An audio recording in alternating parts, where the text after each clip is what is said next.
Muy buenas tardes con todos para España. Muy buenos días para el Perú y para Iberoamérica. En Torre 64 tenemos a un invitado bastante especial. En esta oportunidad tenemos al maestro internacional Javier Ochoa, nada menos que presidente de la Federación Española de Ajedrez. Muy buenas tardes, amigo Javier. Palabras de bienvenida. Hola, Kelber. Pues buenas tardes. Buenas tardes en España, porque me parece que en Latinoamérica es buenos días más que buenas tardes, ¿no? Por la diferencia de horas. Bueno, lo Así es, primero, agradecerte la gran difusión que haces del ajedrez a través de tu canal. Y bueno, lo primero que quiero hacer es saludar a todas las personas que nos están escuchando y muy especialmente a los amigos de Latinoamérica. Y también desear una rápida recuperación a cualquiera que pueda estar afectado por la pandemia que sacude al mundo, tanto a nivel de salud como a nivel económico. Así es. Javier, ¿cuántos años ya en la FEDA? Pues hace 23 años que soy presidente de la federación. ¿Quiénes son las piezas claves dentro de la Federación Española de Ajedrez? Bueno, está la junta directiva, lógicamente, ¿no? Pero bueno, una pieza clave es Ramón Padullés, que hace varias tareas en la federación muy importantes, secretario general, gerente y director técnico. Todo ello parece mentira, pero lo asume Ramón, que tiene mucha capacidad de trabajo. Y luego pues hay muchas personas que colaboran técnicamente, ¿no? Y cada uno dedica el tiempo que puede dedicar, ¿no? Si te dijera la lista de personas, seguro que me olvido alguna, pero por lo menos hay 8 o 9 personas que trabajan por el desarrollo del ajedrez desde la federación. Uh -huh. eh, ¿Cómo obtiene recursos la Federación Española de Ajedrez? Bueno, la Federación Española obtiene recursos de varias fuentes. Hay una que es la oficial, digamos, el Consejo Superior de Deportes da una subvención a todos los deportes, tienen unas tablas de valoración, supongo que en las cuales son muy importantes los resultados deportivos, y por supuesto el número de licencias, tiene unos parámetros. También importa mucho el que seas o no deporte olímpico. Me refiero a deporte olímpico no que el ajedrez esté reconocido por el Comité Olímpico, esto está claro, sino que deportes que participan en las Olimpiadas de verano y de invierno, ¿no? Y ahí el ajedrez, por desgracia, todavía no está. Entonces, al estar en este grupo de federaciones no olímpicas, que se llaman, nos dan siempre algo menos de subvención que a las olímpicas, en proporción. Dicho esto, te diré que nos dan una subvención bastante importante, a pesar de que con la crisis anterior del año 2010 se recortó. Nos dan unos 200.000 euros de subvención al año. Otra fuente, y quizás la más importante ahora, son los patrocinadores. Hemos ido creciendo mucho en este aspecto y el año pasado llegamos a un récord de patrocinio. Llegamos, no recuerdo la cantidad exacta, aproximadamente 300.000 euros el año pasado. Y luego está la otra parte que se recauda por licencias de los deportistas y los clubes. Una cantidad fija. España es un país especial donde está dividido en autonomías. Cada una tiene sus competencias deportivas y de educación cedidas. Entonces, cada federación autonómica es libre de fijar el precio de su licencia. Pero hay una parte que fija que sí se dedica a la Federación Española, que aproximadamente son unos 10 euros por los deportistas adultos, digamos, y unos 4,5 por los más jóvenes. Esto sí en líneas generales, porque hay más matizaciones. Pero bueno, esas son las principales fuentes de recursos de la Federación. Como ves, la fuente más importante ahora mismo en volumen son los patrocinios, concretamente. Muy bien, Javier. ¿Qué es lo más difícil de manejar dentro de la Federación Española de Ajedrez? Lo más difícil de manejar, bueno, no sé, sacar el día a día adelante, pero vamos, al principio hay momentos en que bueno, no es sencillo el conseguir los patrocinadores que he dicho, ¿no? Entonces, especialmente esa tarea la vamos a tener seriamente que afrontar en este próximo año, porque con la pandemia pues es posible que haya más dificultades. Pero lo más difícil en sí, creo que tenemos un equipo de trabajo muy bien, con unos engranajes muy bien engrasados y que todo funciona bastante bien. No me atrevería a decir una cosa más difícil, no sé. Claro. ¿Cuáles son las próximas actividades de la FEDA? Bueno, este año, por el motivo del coronavirus y de la pandemia y las restricciones que ha habido en todo el mundo, y también en España, que estuvimos confinados en los domicilios muchos meses, pues hemos visto muy limitada nuestra actividad organizativa de competiciones. A pesar de todo, y tuvimos esa suerte de que en el verano pues, se levantó el confinamiento, que era justo cuando nuestra temporada comienza, y pudimos hacer los campeonatos presenciales, tanto los de jóvenes y niños como los de equipos y el individual absoluto. Sin embargo, lo que prácticamente se suspendió del todo fue la actividad para lo que son los grandes jugadores, nuestras figuras, la selección olímpica, los jugadores que aspiran a lograr normas de gran maestro, de más internacional, los campeones de España de edades jóvenes. Y bueno, hemos aprovechado este final de año, vamos a aprovecharlo para hacer una serie de competencias dedicadas exclusivamente a estos jugadores. Para la selección olímpica se va a hacer un torneo de altísimo nivel, y hablo a lo mejor de un promedio de Elo de 2.680 o así de jugadores, de los Elo jugadores. Y luego torneos que van a dar norma de gran maestro, torneo que van a dar norma de gran maestra femenina también. Y bueno, un torneo de MI para los chicos más jóvenes. Y todo esto está previsto hacerlo a primeros de diciembre, más o menos. ¿Torneo online? Esa es la actividad o más presencial? próxima, pues, que era tu pregunta. Ajá. ¿Pero son online o presenciales? Son esos No, son presenciales. Son válidos para normas y son válidos para todo. Javier, ¿tú crees que...? El problema es lidiar con la pandemia, ¿no? Porque claro, no es fácil. Hay que encontrar un lugar adecuado, que más o menos ya lo tenemos, y luego pues utilizar unos protocolos mixtos para evitar que haya contagios o que si los hubiera se difundan. Claro. ¿Tú crees que la pandemia de alguna manera ha beneficiado al ajedrez? Hombre, no. Yo creo que no. Lo único que ha beneficiado es al ajedrez online, que se ha multiplicado. Si se le quiere ver esa ventaja, pues sí, pero la pandemia no puede beneficiar a nadie realmente. O sea, sería mejor que no hubiera habido pandemia y que hubiera menos ajedrez por internet del que hay. Pero bueno, si la pregunta iba por ahí, pues sí, al ajedrez online le ha beneficiado. Eso está clarísimo.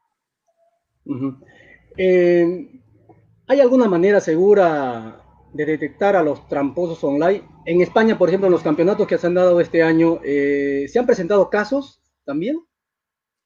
Bueno, nosotros no hacemos campeonatos oficiales online, precisamente para evitar ese problema. Hicimos, eso sí, el campeonato iberoamericano online, pero se hizo por un formato muy especial, con muy pocos jugadores de muy alto nivel, donde ya el hecho de que alguien pueda ser tramposo es casi imposible, y con unos medios que se pusieron pues bastante fuertes, ¿no? Con una doble cámara y una serie de vigilancia, digamos, del jugador. Nosotros no hacemos torneos presenciales de Campeonatos de España precisamente porque este es un problema muy difícil de detectar y además muy difícil de probar, salvo, claro, que si un jugador hace todas las de la máquina, pues claro, efectivamente le puedes pillar, ¿no? Pero claro, un buen tramposo, digamos que no hace eso, ¿no? Entonces se supone que no hará todas, hará algunas. Por eso, de momento, y mientras no haya algún motivo, alguna realidad segura, que lo dudo, que la haya a corto plazo, para detectar a alguien que haga trampas, pues nuestra idea no es hacer comerciales por internet. ¿Los torneos presenciales ya se iniciaron en España o todavía no han empezado? Bueno, ha habido algunos, no muchos, ha habido muy pocos. La verdad es que la reducción, no me atrevería a decir una cifra, pero igual ha sido de un 90% de las torneos presenciales que hubo en otros años. Pero bueno, como te digo, sí los hemos hecho en la Federación Española. En la Federación Española hemos hecho presenciales todos. Hemos hecho los campeonatos de niños con 600 niños repartidos en 5 o 6 semanas. El campeonato de España individual absoluto y los campeonatos de equipos de 3 divisiones. Y todo se ha podido jugar dentro de esta normalidad en la que vivimos, ¿no? Con muchas limitaciones, jugando con mascarilla y con unos protocolos, sin público, en fin. Muchas incomodidades para los jugadores, a los que realmente agradezco el esfuerzo que han hecho para jugar. Pero bueno, es que la vida sigue y bueno, hay que luchar contra los elementos cuando los elementos están ahí. Claro.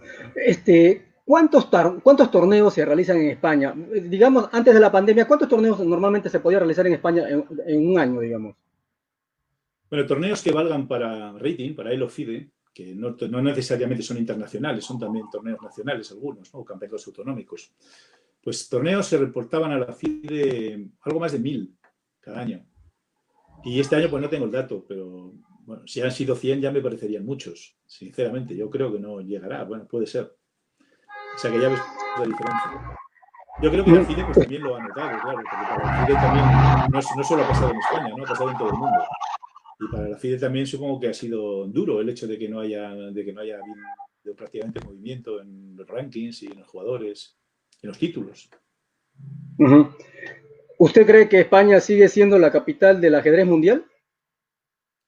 Bueno, no sé cuál es la capital, pero somos una de ellas, desde luego. Estamos Sí, claramente... sí. No lo sé, ¿no? Porque a lo mejor resulta que... Vamos a ver, España es una potencia como organizador de torneos, ¿no? Como país organizador de torneos.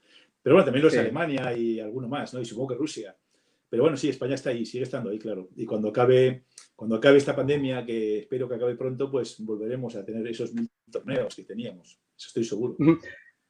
¿Y cómo va el apoyo de la empresa privada en el ajedrez español? Bueno, eso es más complicado, pero bueno, se consigue en algunos casos. Se consigue en algunos casos. Nosotros hemos tenido patrocinios de varias empresas privadas, se han mantenido a lo largo de algunos años, se pierden, se ganan, se cambian. Últimamente, así como empresa privada, teníamos el patrocinio de Adif, que es una empresa que gestiona las tiendas de la estación de trenes, que hemos tenido que suspender precisamente las actividades, porque las actividades eran presenciales, al aire libre en la propia estación de tren, eran torneos de niños, que ahora no están autorizados, como es lógico, reunir tanta gente, pero bueno, están suspendidas, no están anuladas para el futuro, simplemente están aplazadas. Y hemos tenido otras patrocinios privados, hemos tenido patrocinios de marcas como Pulevas, una marca de productos lácteos, hemos tenido patrocinios de... No demasiados, pero la mayoría de los patrocinios son institucionales y también hemos conseguido patrocinios de hoteles, por ejemplo, o seguimos teniéndolos. Hacemos los campeonatos de jóvenes, por ejemplo. Uh-huh. Se extrañan, Javier, grandes torneos, como por ejemplo el famoso torneo de Linares, ¿no? Llamado incluso por muchos como el Wimbledon del ajedrez. ¿Hay la esperanza de que regrese o tal vez otra ciudad que lo acoja? Bueno, Linares en su momento tuvo una misión histórica, porque era, bueno, quizás junto con Wihansí, que también es un torneo de los grandes de toda la vida, pero casi era el único torneo del mundo que había de super torneo, ¿no? Y como digo, junto con Wihansí, básicamente eran los dos torneos que eran, digamos, la base de la pirámide de todo el mundo. Al principio, cuando se empezó a hacer fuerte, fue después del Mundial de Karpov y Kasparov en Sevilla, del año 87. Y durante muchos años, pues fue realmente el torneo más importante del mundo. Luego llegó la crisis y, bueno, con la crisis, hacer un torneo que costaba tanto dinero, teniendo en cuenta los problemas que había también en lo que es la sociedad de Linares, que fue una de las ciudades más azotadas por la crisis económica, pues no fue viable hacer esta competición, ni tenía mucho sentido.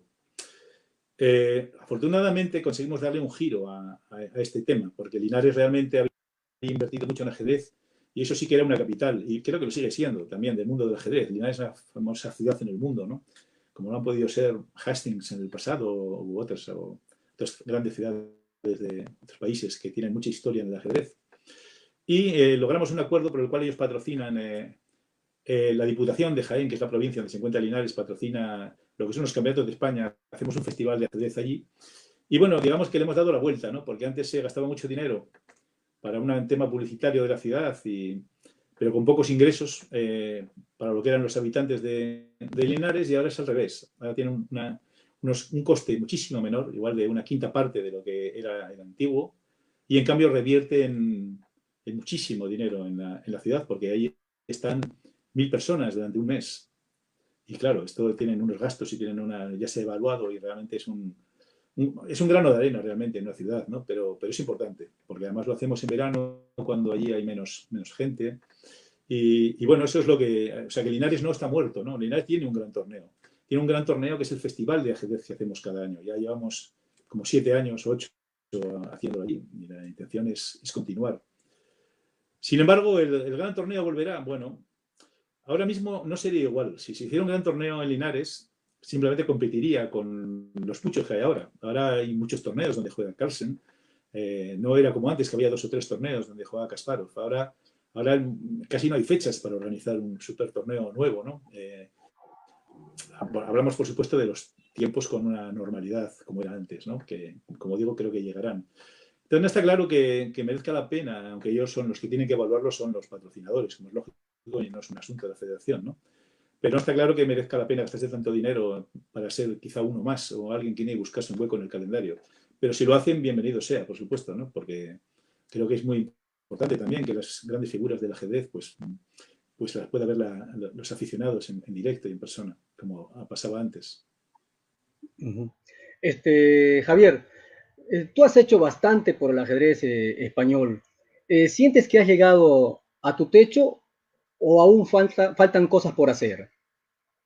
Bueno, claro que faltan cosas por hacer, o sea, hay que crecer, es lo que queda por hacer, ¿no? Cada año hemos ido creciendo y creo que podemos seguir haciéndolo en los próximos años.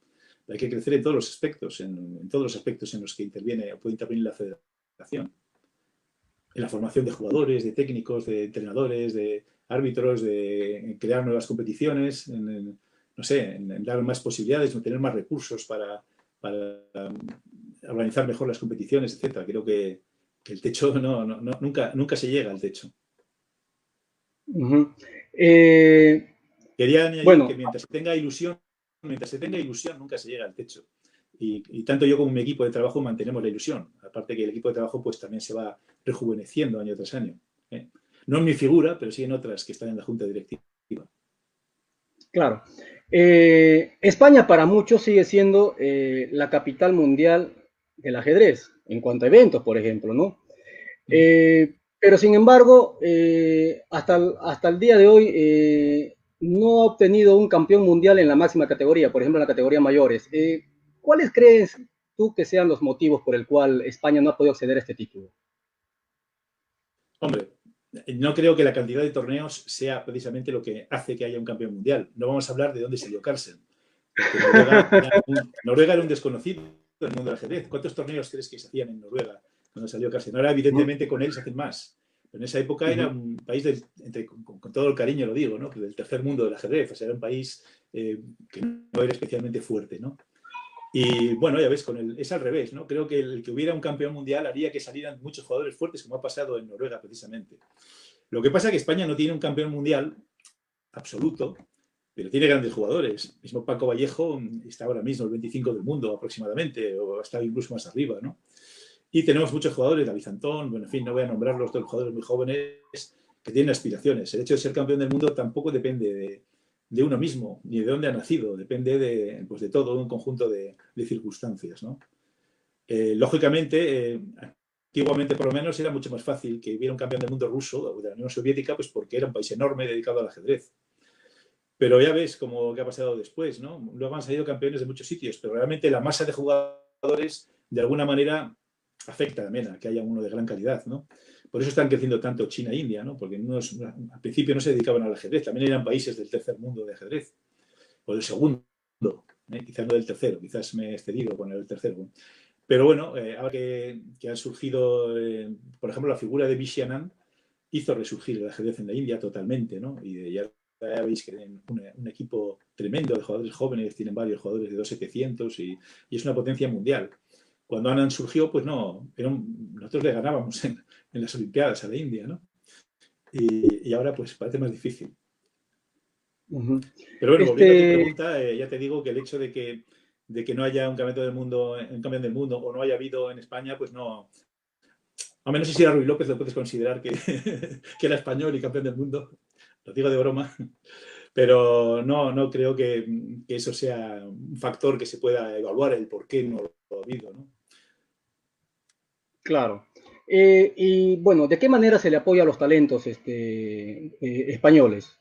Por parte de la Bueno, nosotros federación, siempre digamos. sí, desde el principio nos preocupamos, desde que entramos en la federación, nos preocupamos en que no quedara ningún talento desaprovechado por falta de apoyo de la federación.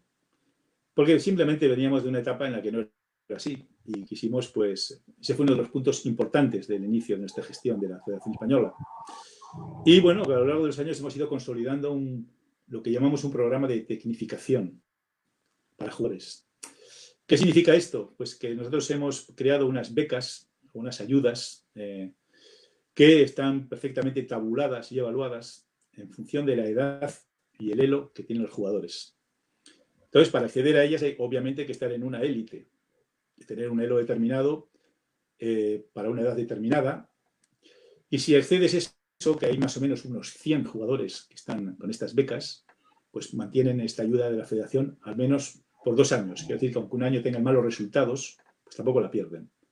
¿Y qué significa estas becas? Bueno, pues significa que tienen un entrenador, que tienen concentraciones presenciales, que tienen entrenador por internet, o en muchos casos que están invitados con los gastos pagados a los campeonatos de edad de categoría. Esto depende también dentro de esta propia tecnificación, pues también hay una élite de tecnificación, ¿no? Pero bueno, una vez más, contestando a tu pregunta, te diré que más o menos está apoyando a la federación a unos 100 jugadores jóvenes, aproximadamente, jugadores y jugadoras, lógicamente, ¿no? Javier, mira, yo escuché de ti hace muchos años. Yo empecé a jugar ajedrez en los años 80, más o menos, ¿no? Y me acuerdo que aquí llegaban famosas revistas españolas en ese entonces. Me acuerdo, bueno, una de las primeras que yo me acuerdo era 8x8. Sí, Y ahí fue la primera vez donde yo leí tu nombre, ¿no? En los famosos torneos españoles, ¿no? Los torneos de mayores, los campeonatos de España, ¿no? Háblanos tu etapa como jugador. ¿A qué edad te iniciaste? ¿Quién te inició en el sí. juego? ¿Cómo así llegaste a ser MI? ¿Por qué no llegaste a ser gran maestro, por ejemplo? Bueno, mira, Lógico. iniciarme en el juego, yo creo que como casi todo el mundo, porque me enseñó mi padre los movimientos. Yo sé que mi padre no era un ajedrecista ni nada, pero se ve que consideraba parte de la educación de enseñar a su hijo a jugar ajedrez y me enseñó. Lo que pasa es que yo no recuerdo realmente haber jugado con mi padre. Supongo que el día o los días que me enseñó jugaría algo, pero no, mi padre no era ajedrecista, ¿no? Ni tampoco mis hermanos, porque bueno, somos 6 hermanos. Podíamos haber habido alguno más que fuera ajedrecista, pero no había más. Eso tendría yo 7 o 8 años de edad cuando me enseñó los movimientos y tampoco le di mucha importancia. Luego ya cuando tenía 11 años hice un intercambio con un chico de Francia para yo ir a aprender francés y el castellano. Él venía a mi casa y yo a la suya, ¿no? Y bueno, ahí precisamente en la casa de este niño el padre jugaba al ajedrez. Y como yo no hablaba todavía muy bien francés, pues no sé, no sabía muy bien qué hacer y al final acababa jugando con su padre al ajedrez varias partidas diarias y me acabé aficionando realmente. Su padre era un aficionado flojillo, digamos, ¿no? Pero claro, a mí me parecía, claro, yo no tenía ni idea. Y bueno, luego realmente cuando realmente me inicié fue 3 años después. Ya con 14 años yo vivía en Bilbao, en el País Vasco, y iba por la calle y vi que en un parque infantil que hacían en Navidades, una especie de feria navideña, había un torneo de ajedrez para menores de 14 años, que era cosa muy rara. Y dije, anda, pues me voy a apuntar. Yo pensaba que era muy bueno, claro, no sé, no tenía ni idea, ni bajó nunca con nadie. Y para mi sorpresa, pues jugué y quedé segundo. No lo gané, ya hubiera sido demasiado, ¿no? Y entonces allí había gente de la Federación de Ajedrez local y me dijeron, chico, pues tú juegas bien y tal, ¿por qué no vas a un club de ajedrez? Y le digo, pero hay clubes de ajedrez. Entonces me dijeron un club y fui. Y bueno, pues ahí empezó la carrera de ajedrez, ¿no? Luego, pocos años después, quedé campeón de la provincia, luego quedé campeón de España juvenil, menores de 20 años, o sea, con 19 quedé campeón de España juvenil. Y bueno, entonces tuve la oportunidad de viajar al debate europeo, donde quedé bastante mal, la verdad. Y bueno, luego terminé mis estudios. Soy licenciado en Ciencias Químicas. Terminé mis estudios con 21 años, 22, y bueno, decidí dedicarme un año al ajedrez, lo que se dice en estos casos cuando uno es tan joven, ¿no? Y tuve la suerte de que me invitaron a varios torneos en Cuba, jugué allí varios torneos capablancas y tal.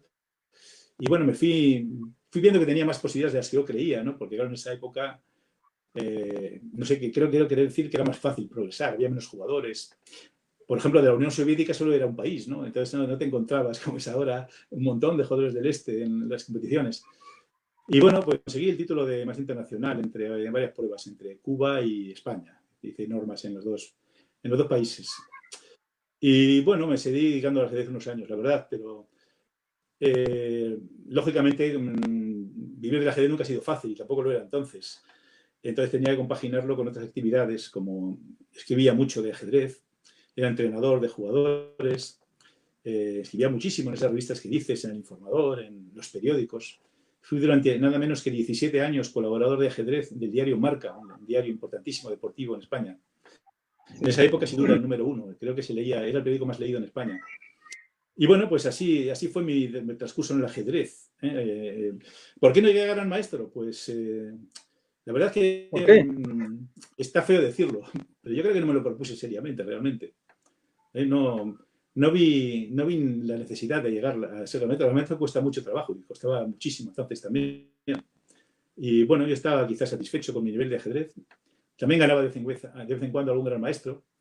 Y no me parecía que el esfuerzo que había que hacer para ser gran maestro compensara el no hacer otras actividades que hacía más lucrativas, digamos, en esos momentos. Ujú. O sea, que Javier, realmente me cuéntanos. dedicaba a en todas sus facetas, ¿no? Como Claro. entrenador, como instructor, como escritor. Y bueno, Ujú. Javier, cuéntanos una anécdota como ajedrecista, algo que te haya pasado, digamos, ¿no? Por ejemplo, sí, en alguna olimpiada, de estaba repente, recordando ¿no? esta mañana. Sí, esta mañana me iban a comentar, me iban a preguntar eso y no me lo preguntaron. Entonces te lo voy a responder a ti, porque además viene muy al caso.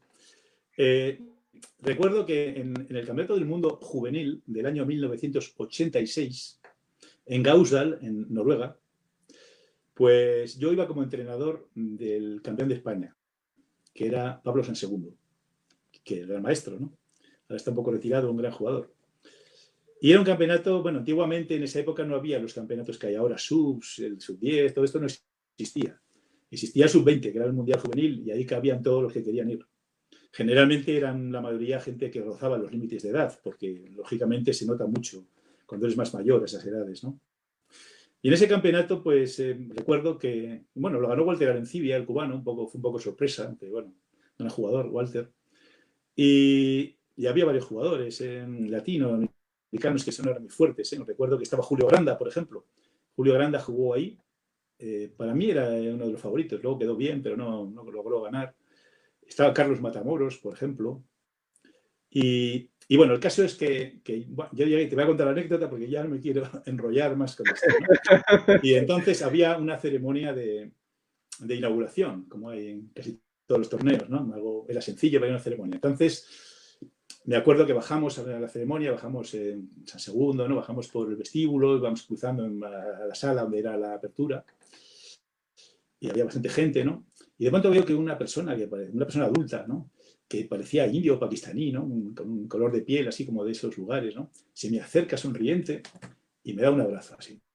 Y me dice, ya tenía ganas de conocerte. Y le digo, hombre, le digo, gracias. Digo, ¿pero quién es usted?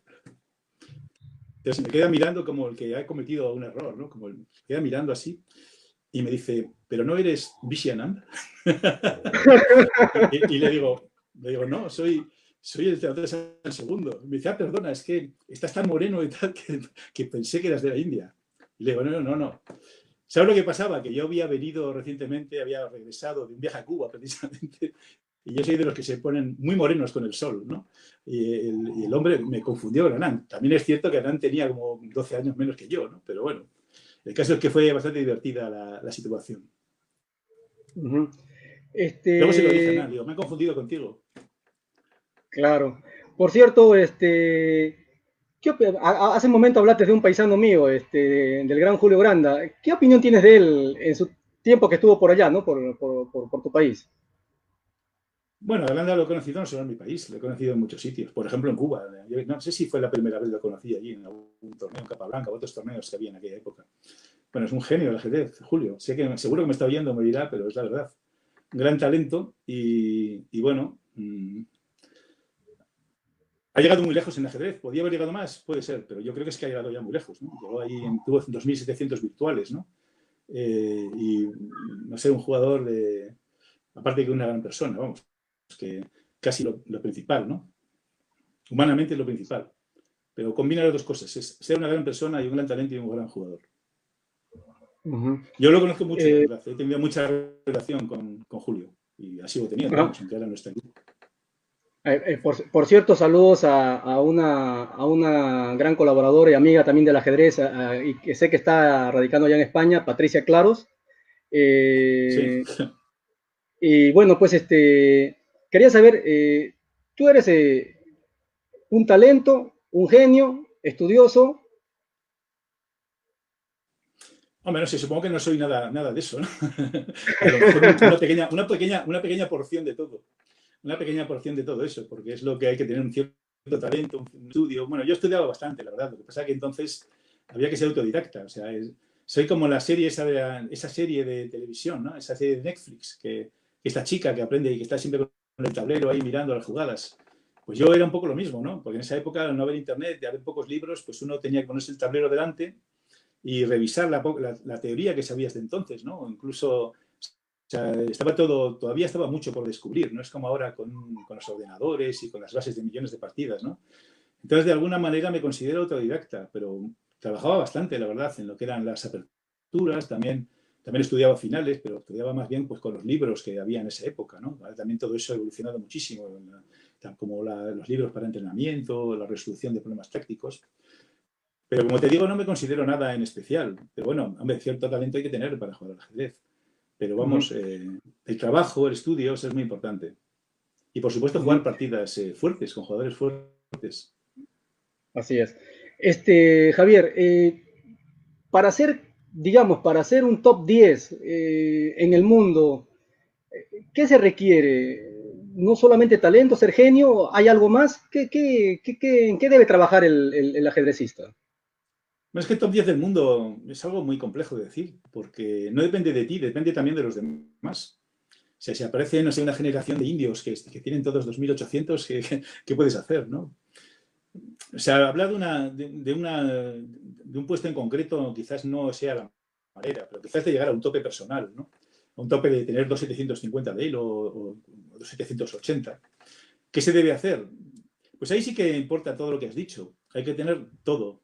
Talento, trabajo, estudio, todo en grandes cantidades. Y tener una pasión por el ajedrez infinita. Y como decimos en España, tener un poco de mala leche, ¿no? Para que no te, para perder, o sea, para que, no, que te duelan las derrotas y que sepas aprender de estas derrotas también.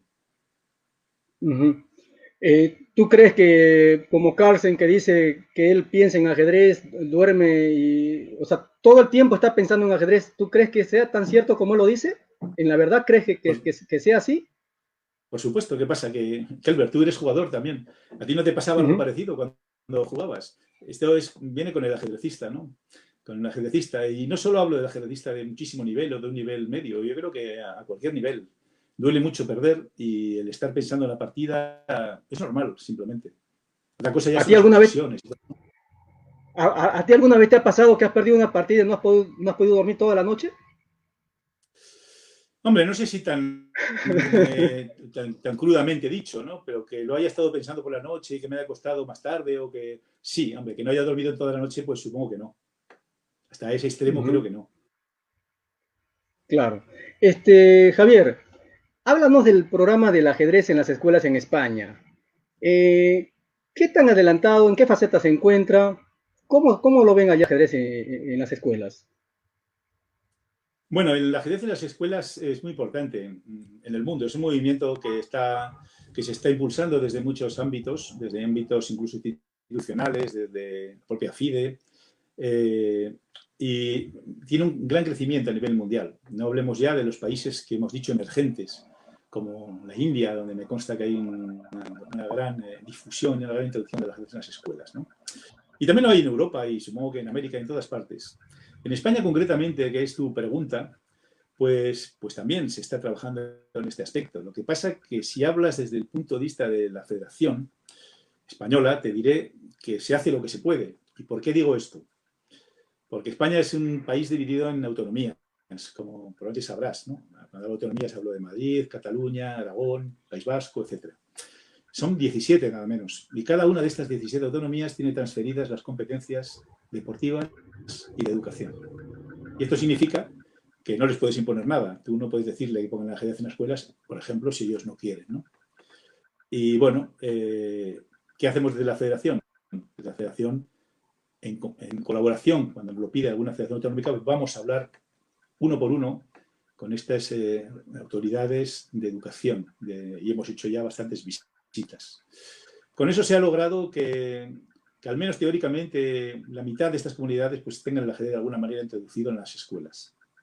Y digo teóricamente porque al final no se acaba de...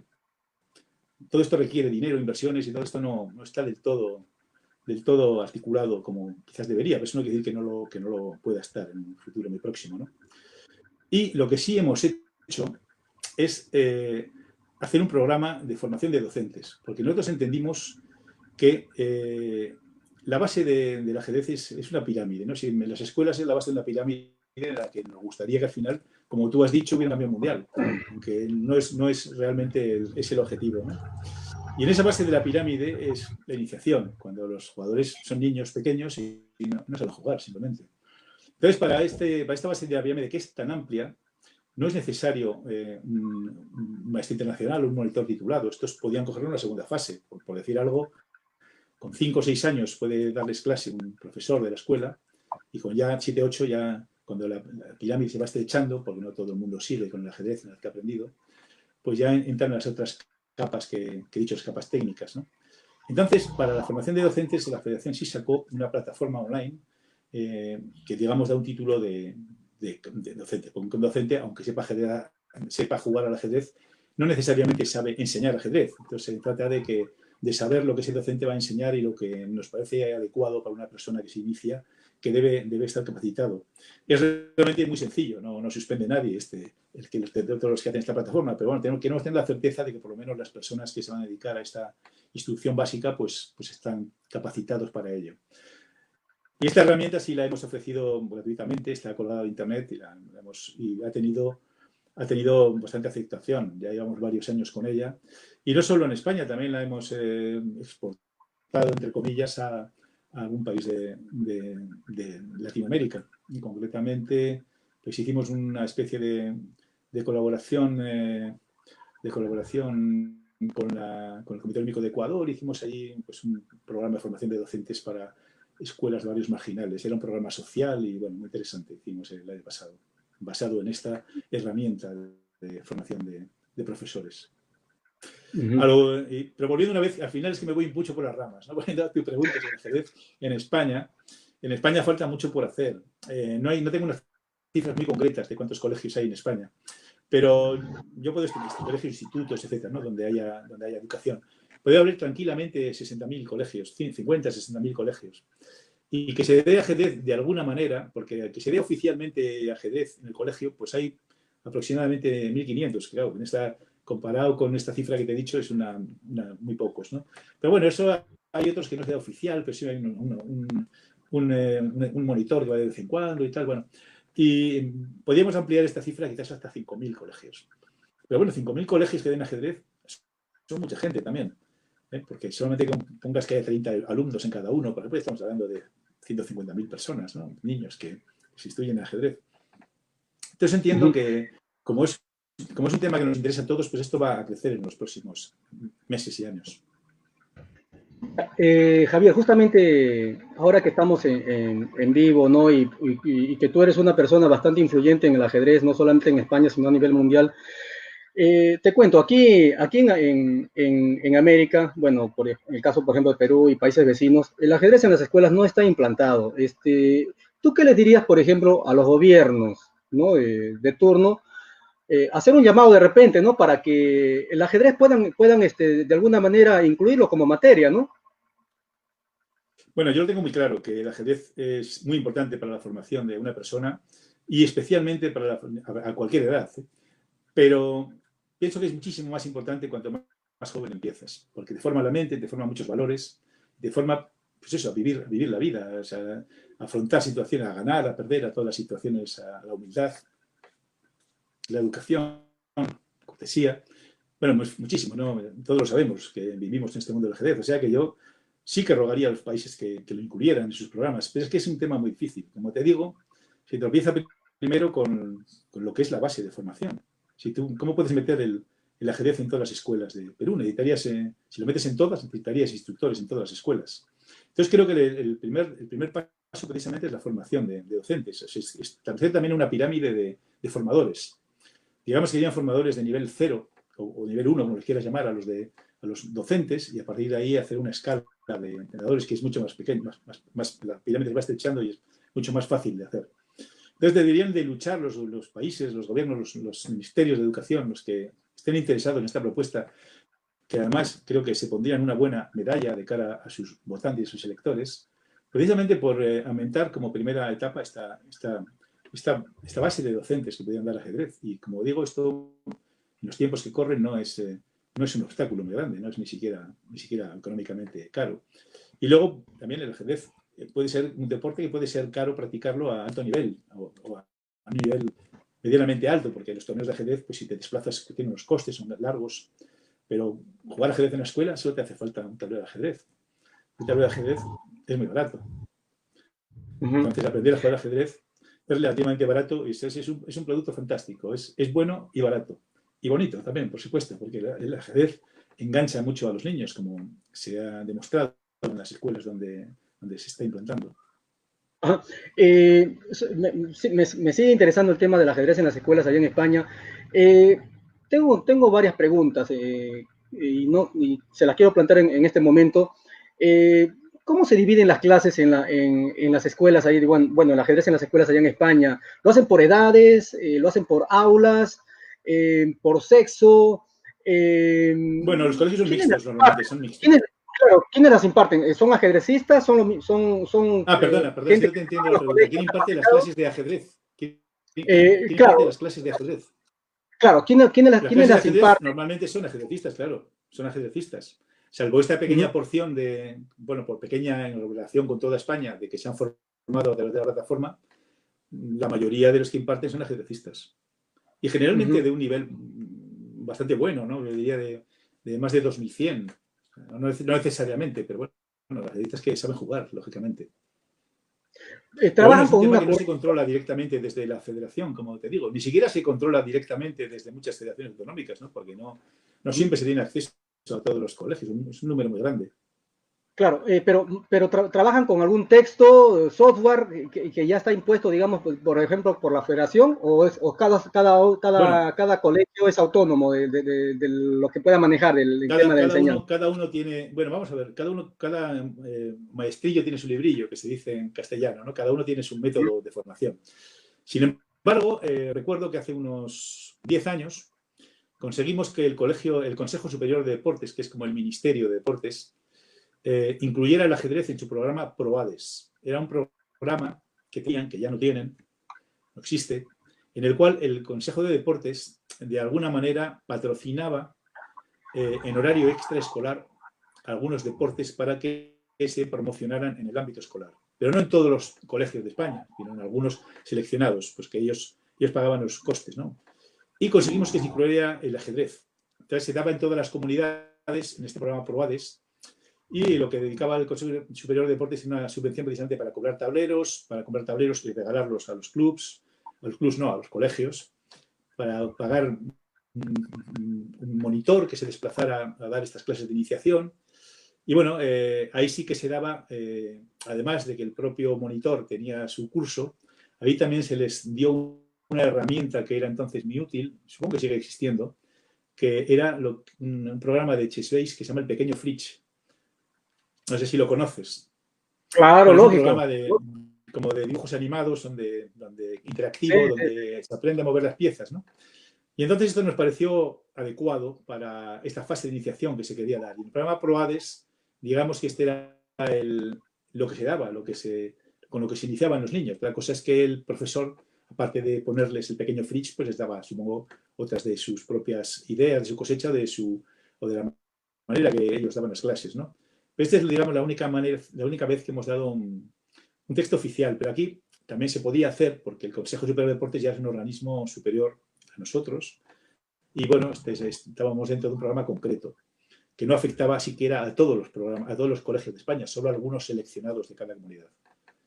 Pero no tenemos un texto concreto de enseñanza. Ahí, como sabes, en ajedrez hay cientos y cientos de libros de iniciación. Y la verdad es que la mayoría son muy buenos. Y bueno, y seguro que ya hay resultados en cuanto a nuevos valores en el ajedrez español. Háblenos un poco de cuáles son esos nuevos talentos que están apareciendo en el ajedrez de España. Nómbreme algunos de repente por ahí. De seguro que hay. Que si nombro alguno, me voy a olvidar alguno más, porque hay muchos, ¿no?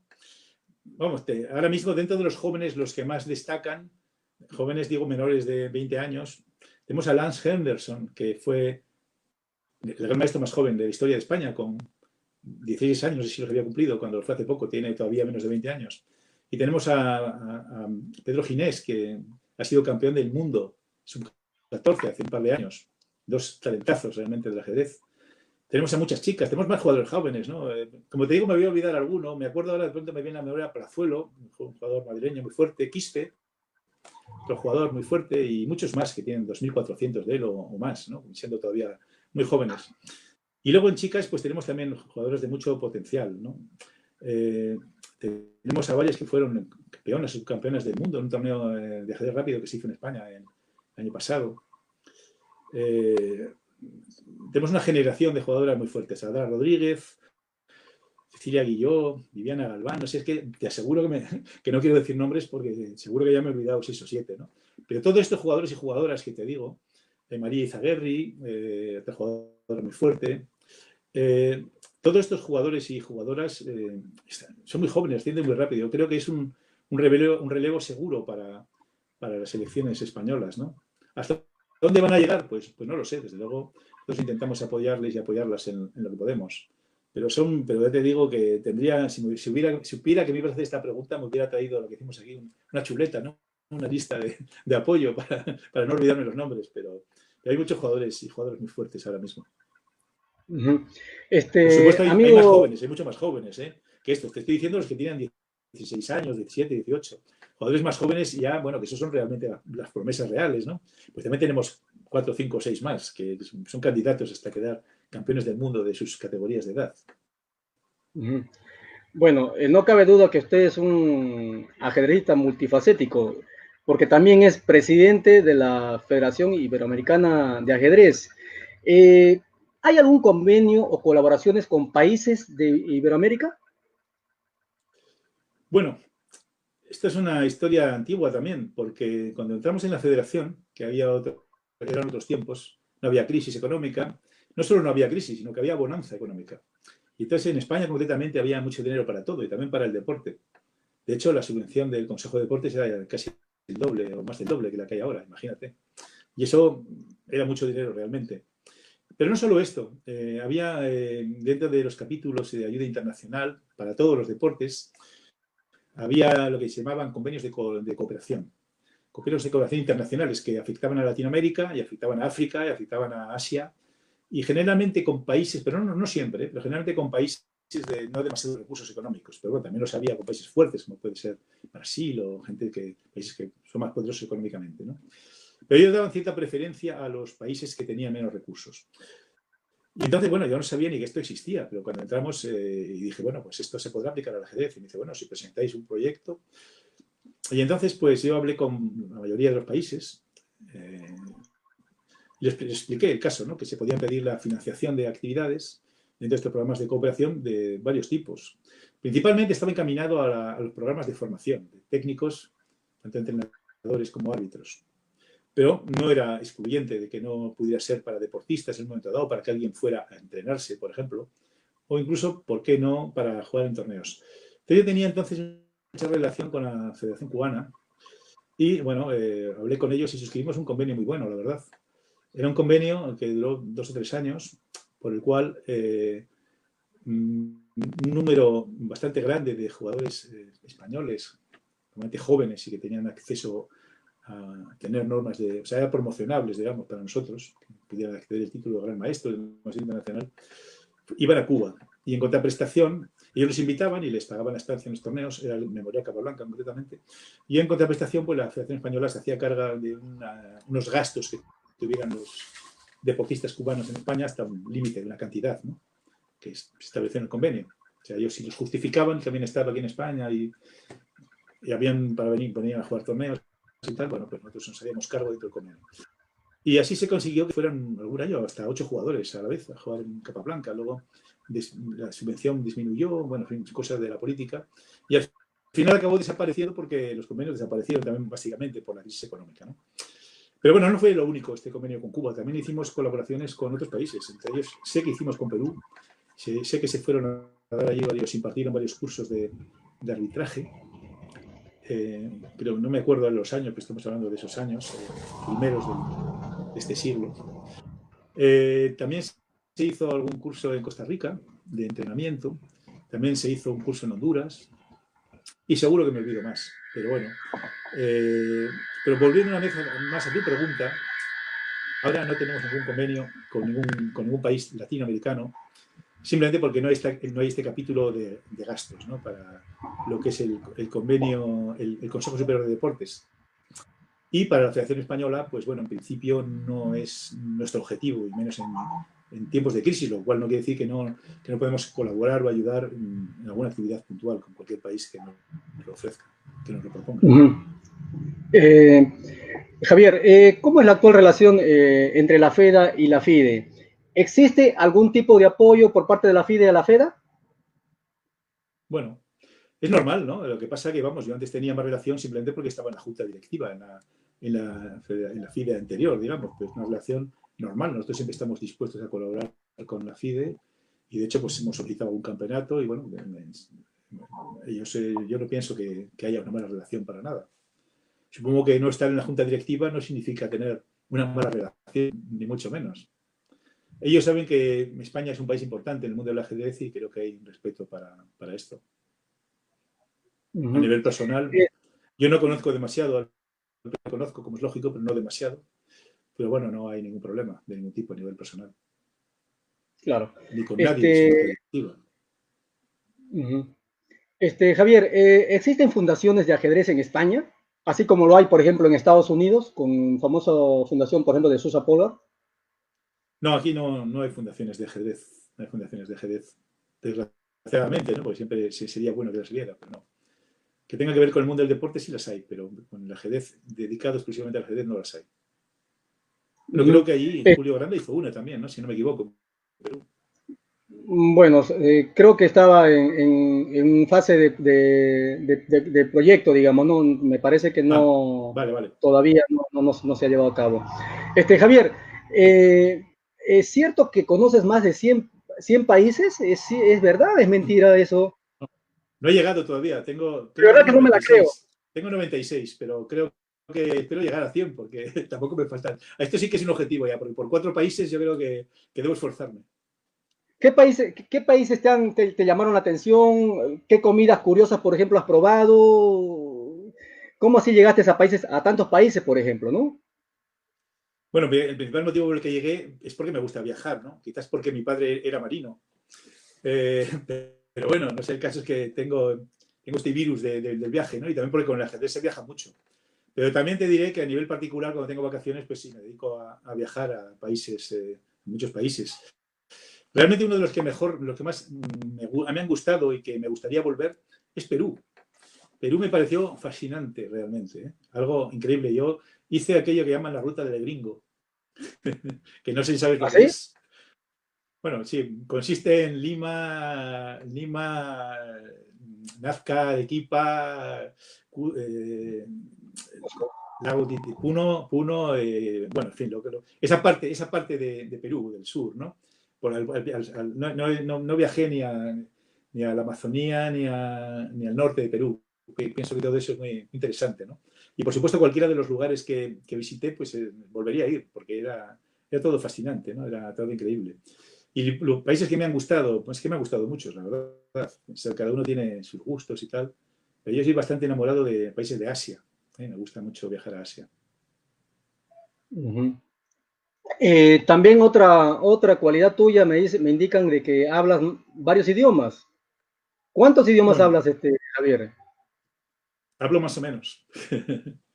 Bueno, digamos que hablo 4 idiomas, ¿no? O puedo hablar 4 idiomas. Hablo francés porque ya te comenté que fui a estudiar francés cuando era pequeño a Francia, ¿no? Y realmente cuando uno va con esa edad que fui yo con 11 años, que fui 3 años o 4, pues aprende mucho. Porque yo no sabía casi ni una palabra, pero claro, es tan pequeño que al final acabas aprendiendo, ¿no? Eres como una esponja, ¿no? Y hablo inglés por necesidad, porque claro, en el mundo hoy en día es necesario. Y también hablo catalán, aunque no lo suelo hablar casi nunca porque vivo aquí, en Cataluña, hace muchísimos años, ¿no? La verdad es que catalán lo entiendo todo y, bueno, no lo suelo hablar, pero de vez en cuando sí lo hablo, claro. Hablo mi sobrina, con algunas personas lo hago más que nada para practicar un poquito. Pero hablar en público en catalán creo que no me atrevería, por ejemplo. Javier, ¿Qué le dirías a los nuevos valores del ajedrez español y del mundo?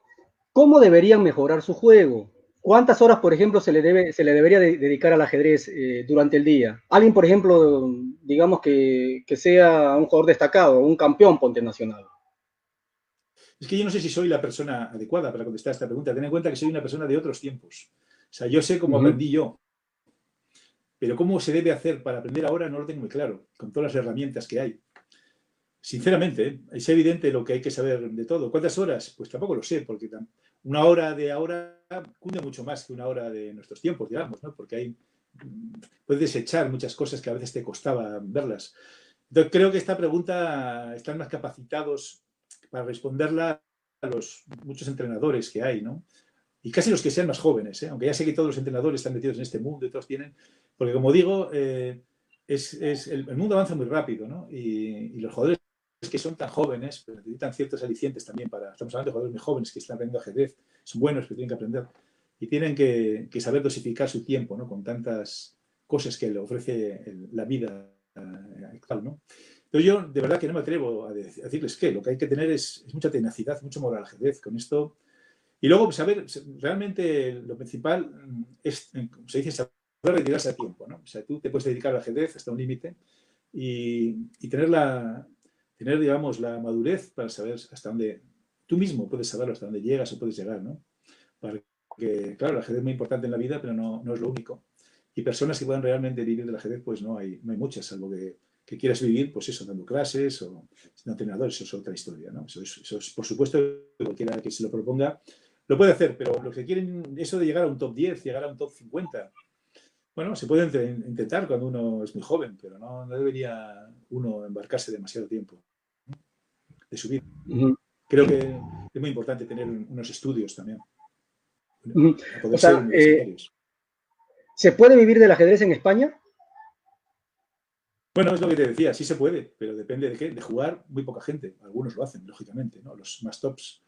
Pero al final todo el mundo que quiere vivir del ajedrez tiene que vivir pues como vivía yo. Ya te digo, yo vivía, jugaba ajedrez, pero además escribía en un periódico, escribía en 5 revistas, era entrenador y era jefe de prensa en algunos torneos. En fin, pero vivía del ajedrez. Me dedicaba al ajedrez y es un poco lo que ahora se puede hacer, ¿no? Lo que cualquiera que dedicarse al ajedrez. Ahora, por ejemplo, hay bastante campo en lo que es la instrucción de jugadores. Hay muchos padres que quieren incluso entrenadores particulares para sus hijos. Y bueno, me consta que también hay bastantes personas que se dedican a esto. O dar clases por internet. Pero bueno, te tiene que gustar mucho el ajedrez realmente para decidir que tu vida va a ser así. ¿Qué otras actividades realizas aparte de ser presidente de la Federación Española de Ajedrez? No, si hablas de actividades profesionales, estoy dedicado a esto nada más. Como te digo, yo soy licenciado en químicas, pero no, aparte de una pequeña incursión laboral hace muchos años, no, desde que soy presidente de la federación me dedico solo a la federación. Pero otras actividades, ya te digo, las tenía, pero no las tengo. Las tenía porque, por ejemplo, escribir en un periódico durante 17 años, pues es una actividad, ¿no? Tiene que ver con el ajedrez, pero era realmente escribir, ¿no? ¿Volverías a jugar ajedrez, Javier? ¿O te sientes tranquilo ya como viendo nada más ahí sentado en el palco, en el Bueno, palco ahí, viendo vamos a ver. los atletas cómo sufren? El volverías a jugar, no sé qué significa exactamente, porque vamos a ver, yo lo que me retiré fue de la competición alta, digamos, ¿no? De jugar competiciones de maestros internacionales o gente fuerte. Sin embargo, durante todos estos años, aunque sea bastante limitadamente, pues tampoco, a medida y más a medida que he ido creciendo en Internet, yo he ido jugando partidas rápidas en Internet, de esto creo que no nos libramos ninguno, ¿no? Y hace 5 o 6 años, pues me convencieron para volver a jugar ajedrez presencial y de hecho pues juego en un equipo catalán. Lo que pasa es que es de una división que no es la primera, ahí no me atrevo a jugar. Juego en una división, en la segunda división o primera, no sé en qué estamos. Una división, bueno, y no juego muchas partidas, juego 5 partidas al año, pero son partidas normales, ¿sí? Pero bueno, veo que cada vez es más difícil, que la gente juega muy bien y que yo cada vez juego peor. Así que vamos, cada vez el ánimo está más bajo. Pero bueno, no, como te digo, no. Si la pregunta es si me atrevería a jugar un torneo importante, pues la respuesta es que no. Eso lo tengo bastante claro, ¿no? Porque quizás si me volviera a entrenar, pero que no merece la pena. Creo que no merece la pena. Ujú. Bueno, Javier, ha sido un placer tenerte en Torre 64. Mira que el tiempo pasa volando. Y bueno, pues no sé si tuvieras palabras finales, te cedo el tablero, es todo tuyo, Javier. Bueno, muy brevemente, ¿no? Lo primero, Kelber, que agradecerte esta entrevista y también agradecer el esfuerzo que están haciendo las federaciones iberoamericanas, al igual que la Federación Española, en estos tiempos tan difíciles, ¿no? Como digo, pues, desde el punto de vista sanitario como económico, ¿no? Si los daños han sido graves en España, estoy seguro que en Latinoamérica pues, han sido iguales o mayores. Entonces, sé que es muy difícil el trabajo de las federaciones y quiero felicitarles por su trabajo y agradecerles que lo saquen adelante. Y también quiero dejar patente que espero y deseo que esta pandemia pase pronto, ¿no? Porque, bueno, yo confío en la ciencia, ya se han anunciado vacunas, no sé hasta qué punto es o no cierto, pero está claro que tarde o temprano esto va a pasar. Y ojalá todas estas vacunas que anuncian y toda esta antigua normalidad que todos queremos que vuelva, pues facilite que la Olimpiada de Ajedrez, que este año se pudo hacer, se pueda realizar realmente en el próximo agosto, creo que es en Moscú. Porque eso sería un verdadero reencuentro de toda la familia del ajedrez, ¿no? Creo que si algo tiene el ajedrez es esto.